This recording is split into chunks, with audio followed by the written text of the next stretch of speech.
short summary of your plan? Plan is to, do the swim, like not too hard, not too easy, and then that's basically it. And the time will be what it will be. Main thing is that I'm not losing an excessive amount of time, and I'm not frying myself as well. Hope you're all moisturized enough. No, never enough, but I'm dry, so... Charge up for tomorrow! Dad with some milk. Swedish milk gives strong legs.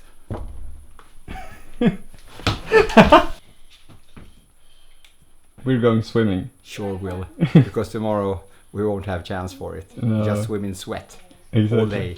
Yeah. All right. Ja. Good night. Så gott. Ja. Vi ses några timmar.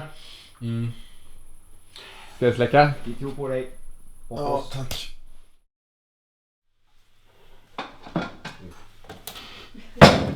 God morgon. Good morning. Good morning. How is the support crew feeling? Full of energy. I can see that. Yeah. Dropping the speed. You analyzed the parameter? Yesterday's sessions. Okay. Pulse coming, heart rate comes up very nicely with speeding up to 320 pace, and then going down, pulse drop like this after. I was really nervous, to be honest, because I felt like there was a lot at stake. You know, it was my home race, and I really wanted to do well here. And it's also like the last chance to get to Kona, which, that's has been my big goal, and that's what drives me the most, I would say, to get that Kona qualification again. Tänka, är det så att man har så jäkla mycket rädsla just där och då, skrik under vattnet? Ja, det är så fint när du säger det, så man blir nästan sugen på att simma själv. Every race is a thriller to me, I think. And my mental state going into race is that I'm extremely nervous up to the swim and during the swim.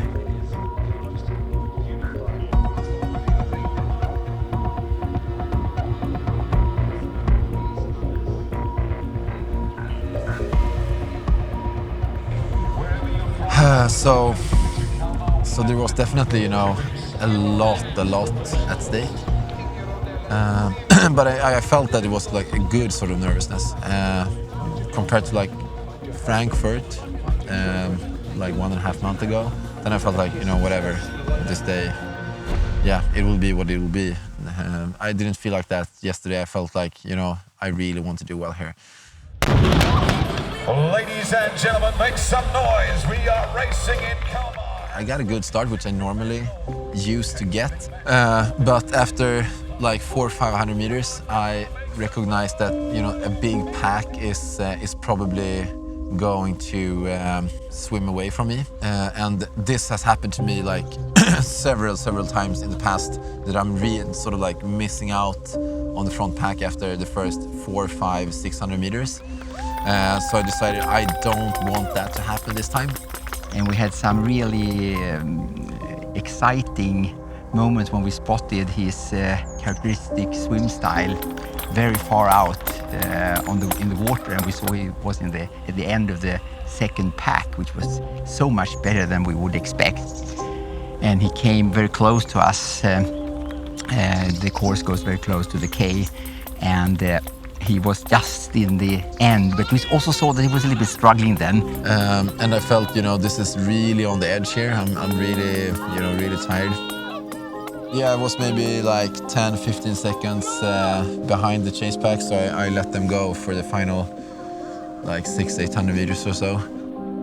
And then after that, I ran up on the bike course for the decided point where I should give him the time to the second Kona slot. 3 minutes 50 or 4 minutes, I already forgot it. and wrote it on the whiteboard and was staying there and showing the sign, and I was completely excited about that, and we were cheering. Once I got out on the bike, I really, I felt like all dizzy, nauseous. Yeah, I mean, and it sort of didn't seem to turn around. It was almost like the opposite. It was almost like I started off like 260 and then it just sort of dropped down, like it's got less.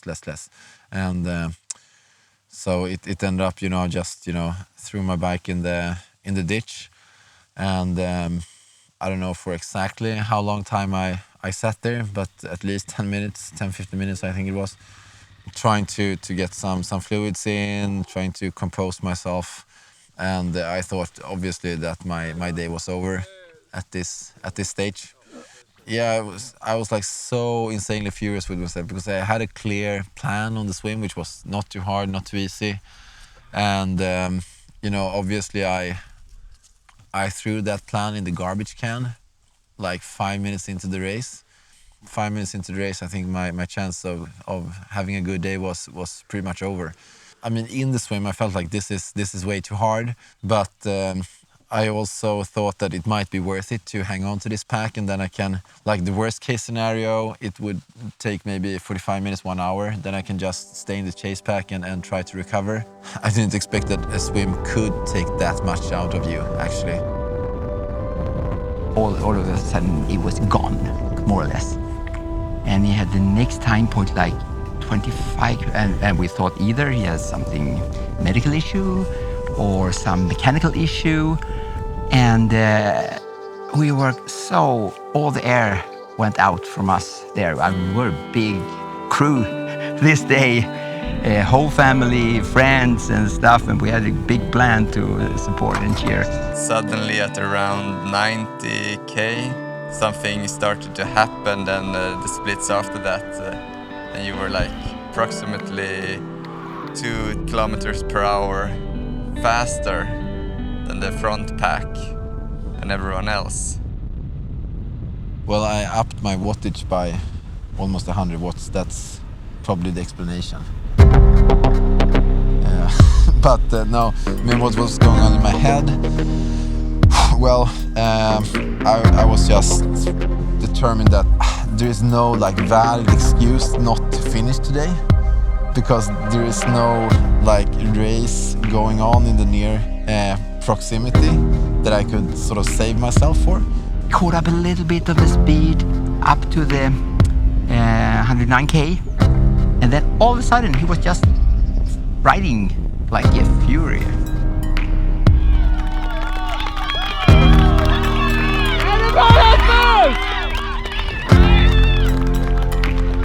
It's got 30 seconds on the last 16 minutes.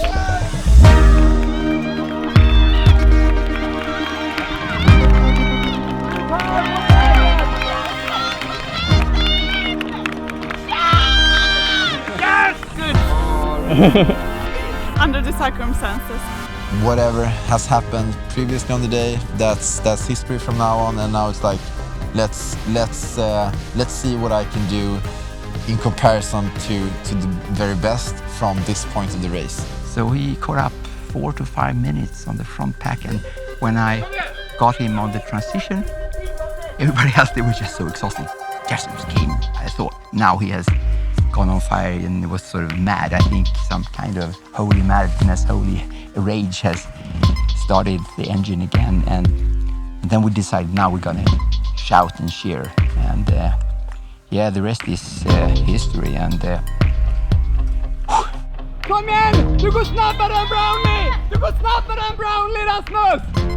Du går snabbare än Brownlee! Kom igen, du går snabbast i fältet! yeah, it went from some kind of a very, very depressive state to something that was again so excited that we love about going with Rasmus.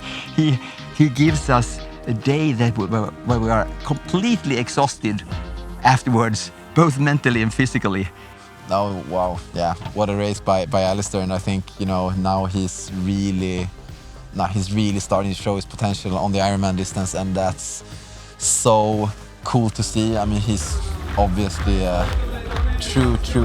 He's the definition of a champion, and even if he hasn't gotten it all, figured out over the Ironman distance yet, I mean, a true champion will eventually do that. And the last Kona slot didn't go to you. But at least it was another Scott athlete and another skin fit athlete as well. Thanks, Peter, for keeping the skin fit and the Scott flag high yesterday. Well done. Well, to be honest, at the moment I finished, I was quite happy. First that, the pain was over, of course, but then also that I had managed to turn things around on the day. I was pretty proud of that. But I mean, I'm really just I am heartbroken about not being able to travel to Hawaii this year. I am really sad about that, because that's been my big goal for as long as I can remember. Yeah, I think I would have had a good chance in this race if I would have if things have played out a little bit differently. But after last year, I thought that my chance of getting a Kona slot was really high. So I kind of anticipated that, and yeah, I am really heartbroken about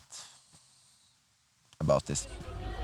I mean, it's obvious that my swim fitness must improve massively, and it's also this familiarization with the race situation and and the demands of the body that you're facing during a race, and that is something I feel like I've been really thorough about in my training, in the bike and on the run. I do a lot of brick sessions to get familiarize myself with the feeling of running off the bike, which I really enjoy doing those brick sessions as well. And on the bike, I think I've done like probably over 100 sessions of like 4.5 hours at 300 to 330 watts average. So I know that I'm, very capable of doing that in almost any state, almost any like fatigue state. And I've had this sense also that the swim is actually, especially for a weak swimmer like myself, the swim takes out a lot. It takes a lot out of you. So I've had this sense that you really need to investigate to what extent the swim actually takes out of you. But I still haven't done that, or at least haven't done that properly. And there is no excuse for that. It's just really bad and really negligent. Because now we have a benchmark for his capacity. On the bike, he's completely on the top. I mean, no question. He is one of, or not the best Ironman rider today. And he has shown that he can deliver a run that is not, of course, like the best, but it is competitive. And then we have a lot of things to do on the swim. There's definitely, a stop to that. I mean, for the next race, I will be, 100% familiar with what different kind of efforts during the swim, how that will impact the rest of the race, or at least the beginning of the bike course. And it's also like you cannot really simulate sort of like going out on the run in an Ironman, because that would be too hard to do a lot of in training. But doing like an Ironman swim plus maybe like 2-3 hours biking immediately after, that's something that's very doable, and you can do that at least once a week. The better prepared you are for that, the better. We never know what's going to happen, and we're just waiting for that time when he gets every pieces on place, and it will be magical. I'm so sure about that.